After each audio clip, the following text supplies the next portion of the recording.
জানো যে লগ্নৰ অধিপতি যদি সপ্তম ভাৱত থাকে কি পৰিণাম দিব।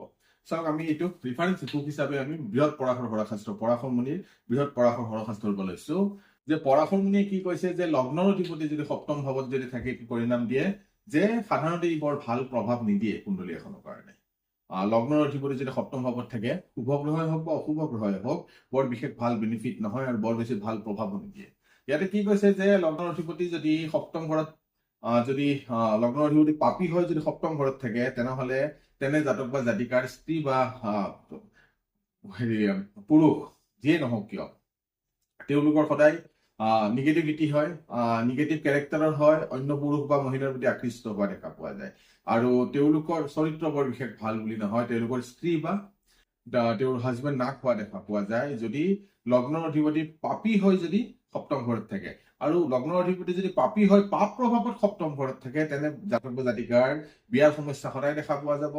বিয়াৰ পিছত তেওঁৰ সাংসাৰিক জীৱন সদায় কি হয়, একোটা প্ৰব্লেমত থাকিব, সাংসাৰিক জীৱন সুখী নহয় তেনে জাতক বা জাতিকা।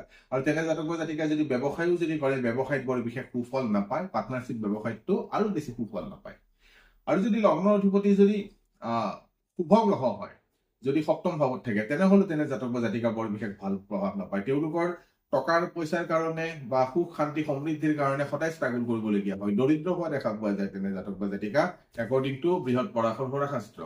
আৰু ইয়াতে কি কৈছে, যদি লগ্নৰ অধিপতি শুভ হয় যদি শুভ প্ৰভাৱত যদি সপ্তম ঘৰত যদি থাকে, তথাপিও বৰ বিশেষ প্ৰভাৱ জাতক বা জাতিকাই ভাল প্ৰভাৱ জাতক বা জাতিকাই নাপায়।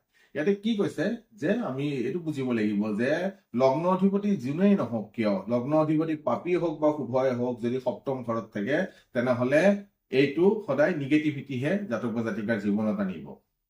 যিহেতু লগ্নও কেন্দ্ৰ, সপ্তম ঘৰো কেন্দ্ৰ, কেন্দ্ৰৰ অধিপতি কেন্দ্ৰতে আছে, তথাপিও ইয়াতে ভাল প্ৰভাৱ দিয়া দেখা পোৱা নাযায় একৰ্ডিং টু বৃহৎ পৰাশৰ হৰশাস্ত্ৰ। আৰু যিহেতু পৰাশৰ মুনি ইয়াতে ভাবি চিন্তি কিবা এটা লিখিছে, এনেতো বস্তুবিলাক তাত সোমাই দিয়া নাই।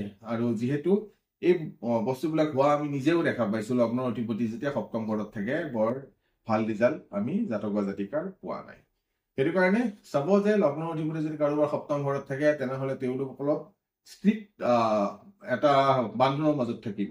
ঠিক আছে, তেওঁলোকে অকমান দান দক্ষিণা পূজা পাতল ধৰ্ম কৰ্মৰ লগত অলপ বেছি জড়িত হ'ব, যাতে তেওঁলোকৰ পাপ কৰ্ম বা তেওঁলোকৰ যিটো প্ৰব্লেম আছে সেই প্ৰব্লেমৰ পৰা অভাৰকাম হ'ব পাৰে। এই সৰু সৰু বস্তুবিলাক আমি লৈ আনি থাকিম একৰ্ডিং টু দ্য টেক্সট। টেক্সটে কি কৈছে, জ্যোতিষ শাস্ত্ৰই কি কৈছে সেইটোৰ ওপৰত।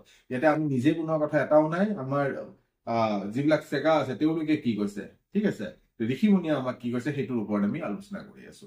যদি মোৰ ভিডিঅ' চাই ভাল লাগে লাইক কৰিব, শ্বেয়াৰ কৰিব, ছাবস্ক্ৰাইব